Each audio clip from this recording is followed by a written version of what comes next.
Mesdames, Messieurs, bonsoir et voici les titres de ce mardi 10 mai. Les réactions après le conseil d'administration d'Eramet hier soir, une aide de 4,7 milliards et un plan de réduction du coût de production.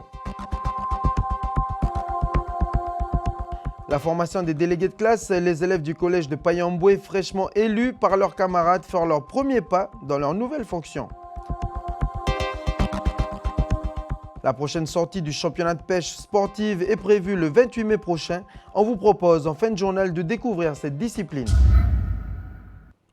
Mais d'abord, pour débuter, l'USTKE endeuillé par le décès d'André-François Elossi à l'âge de 61 ans.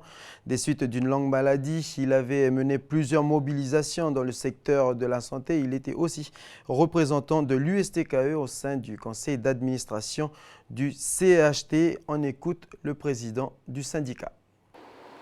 Ça a été un grand militant.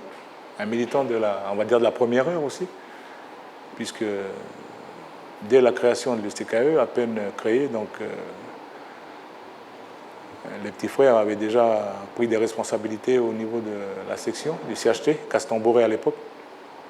Et on va dire qu'il s'est occupé beaucoup plus largement de la problématique santé. Santé au niveau CHT, mais également au niveau pays. Le dernier combat de Dédé a été celui qu'il a porté au niveau de l'intersyndicale, en associant notamment les médecins, etc. Et la grande manifestation qu'il y a eu devant le Congrès, il y a, je pense, 1 mois et demi, 2 mois, là, pour faire en sorte que le budget d'investissement dédié au fonctionnement du Medipôle soit à la mesure des enjeux au niveau du personnel, mais également au niveau des malades. La nouvelle est tombée ce matin lors de son conseil d'administration. Eramet a accordé un financement complémentaire à hauteur de 4,7 milliards de francs pacifiques. Et la maison mère de la SLN prévoit également un plan de réduction des coûts de production. Les chiffres et les détails dans ce reportage, Duke Menongo, Elise Nangan et Lindsay Wamo. Cette nuit, la nouvelle est tombée. Le conseil d'administration d'Eramet s'est réuni. Il a acté 2 points. La nécessité de réduire les coûts de production de la SLN de 25% et l'apport d'un financement complémentaire de 4,7 milliards de francs CFP. L'enjeu, maintenir l'activité de la vieille dame jusqu'en juin, un sursis qui s'avère nécessaire pour la Société territoriale calédonienne de participation industrielle, la STCPI. Entre-temps, ça nous permet d'étudier et puis ensuite on fera des propositions, on verra avec l'aide de l'État les conditions, etc., de façon à pouvoir supporter l'outil industriel de la Nouvelle-Calédonie qui est la SLN. Nous voulons d'abord, avant de nous engager, nous voulons des conditions et puis à la fois aussi ce côté, nous avons une assurance que l'État a fait un effort considérable pour aider cet outil en Nouvelle-Calédonie, car Eramet n'est pas en mesure à elle seule de pouvoir supporter. Du côté des syndicats, on ne sait pas où ces économies seront faites. Ils devraient en savoir davantage le 17 mai lors d'une rencontre avec la direction de la SLN.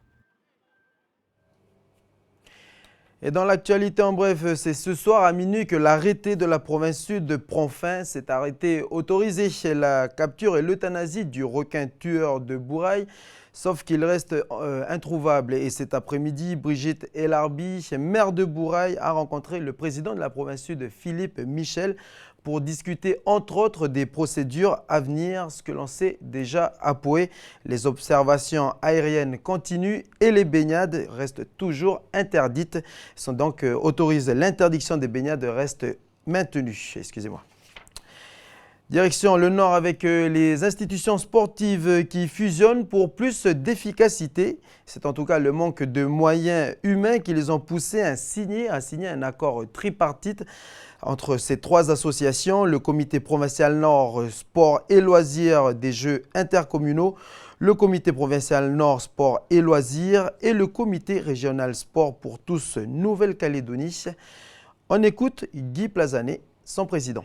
Alors sur le terrain, ça apporte qu'au lieu d'avoir 3 éducateurs sportifs, il y en a 4 ou plus, puisque le CR travaille avec des éducateurs patentés.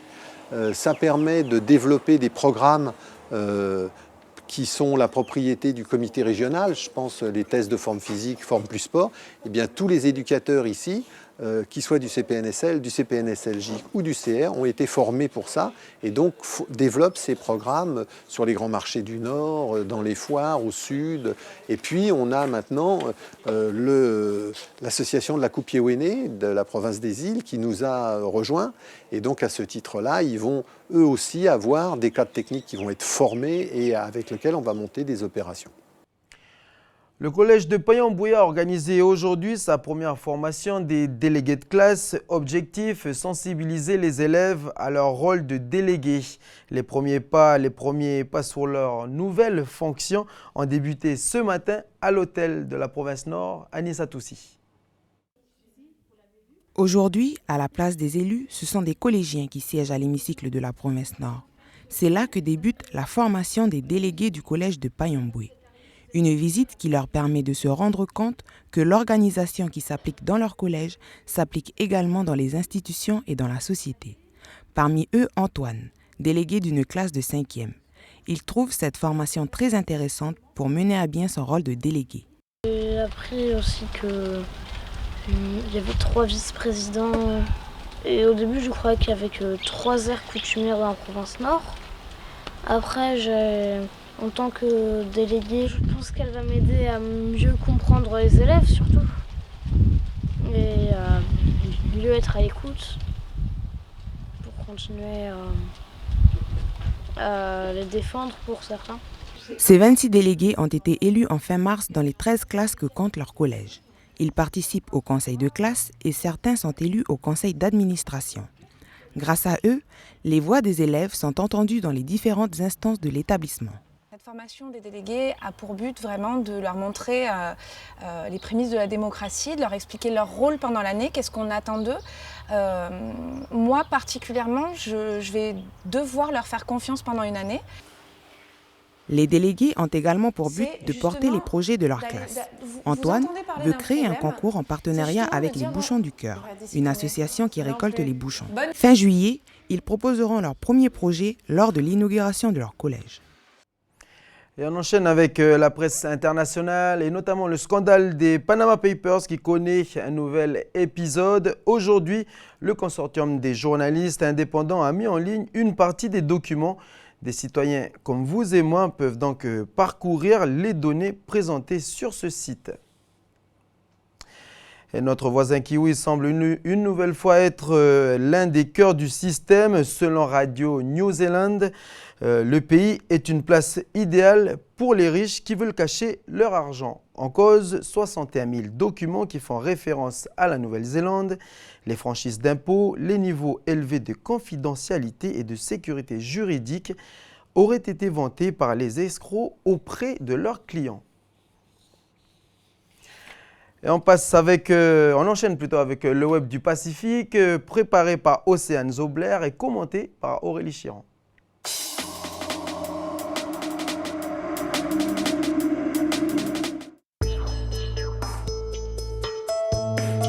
Des prothèses auditives fabriquées par des imprimantes 3D, c'est désormais possible. Elles ont été développées en Australie, dans l'Université de technologie du Queensland. Aujourd'hui faites en silicone, elles pourront dans quelques années être fabriquées avec les cellules du patient. Ces oreilles imprimées seront disponibles d'ici 2 ans. En vue de son expédition en Asie-Pacifique, la goélette scientifique française Tara a suivi pendant 4 mois une cure de jouvence. Aménagement de la salle des machines, nouvelles hélices, installation d'un laboratoire moderne. Tara partira le 28 mai pour 2 ans d'études sur la biodiversité des récifs coralliens face au changement climatique. Quittons maintenant la surface pour nous aventurer dans les fonds marins. C'est ce petit robot D2, contrôlé à distance, qui filme l'océan entre 250 et 6000 mètres de profondeur. Une exploration qui a débuté en avril afin d'observer les profondeurs du globe dans la fosse des Mariannes jusqu'en juillet. L'opération menée par Okeanos Explorer permet d'étudier la belle faune abyssale. Je vous le disais en titre, le championnat de pêche sportive du pays se poursuit et la prochaine sortie est prévue le 28 mai prochain. En attendant, je vous propose cette séquence tournée au large de la foi. Des amateurs de cette discipline, la pêche sportive, regardez plutôt. Allez Christou. Non mais ça tire. Allez Christou, tu vas l'avoir. Commence à venir. Lâche rien parce qu'elle est près du corail. Allez continue, tu vas l'avoir. C'est bien. Ça a l'air d'être des carangues, gros yeux. Continue Christou.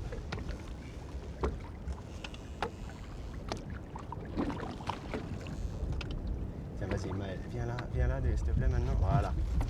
Allez Christou, je vais t'emmener un peu dans le bleu. Ouais, t'es bientôt sorti d'affaire, super. Sur la petite canne, continue hein. Allez, tu remontes pas plus maintenant. Voilà. Attention. Encore un petit peu, si tu peux reprendre encore un tout petit peu. Voilà, super, c'est bon. Oh, joli. Sur une toute petite canne avec un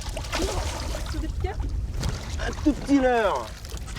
Wouh, regarde là, Christou. Pour la caméra, elle est belle cette petite carangue. Ouais. Oui. Super. Allez Pierre, tu ouvres le tapis s'il te plaît. Voilà. Bravo. Ouais, c'est bon. Alors? Ah ouais, c'était sportif. Sur une petite canne, un poisson comme ça, c'est déjà un très beau résultat parce que elle était près du corail. Attends, on va lui faire une photo à Christou quand même. Vas-y Christou. Je vais accrocher ton leurre, je vais te donner des gants. Ah, moi elle a lâché 4 fois quoi. Elle est revenue dessus. Bon, elle a lâché, elle, c'est pas les mêmes à chaque fois peut-être. Alors le combat, raconte un peu comment ça s'est passé. Ouais, bah disons que elle était un peu nerveuse quoi. Bah là, surtout au début, j'attendais qu'elle se fatigue un peu quoi. C'est quand même la... Parce qu'on fatigue aussi en même temps.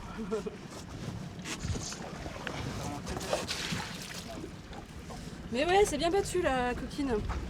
Ça va, t'es contente la première fois de la journée? Carrément.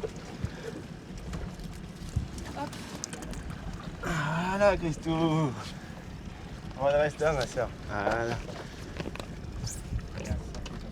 Allez, tu vas me la montrer? Voilà. La bouge pas. Ça c'est pour Amandine. C'est ça. Relève la queue de ce poisson un peu. Voilà. Ok, super. Allez, tu la relâches? Allez, c'est parti. Bah, viens peut-être de ce côté-là. Attends, hein, je vais plier le tapis. Voilà. T'es trop filmé là. Ouais. Ok, allez, on félicite. Oh, bravo Christou. Well done.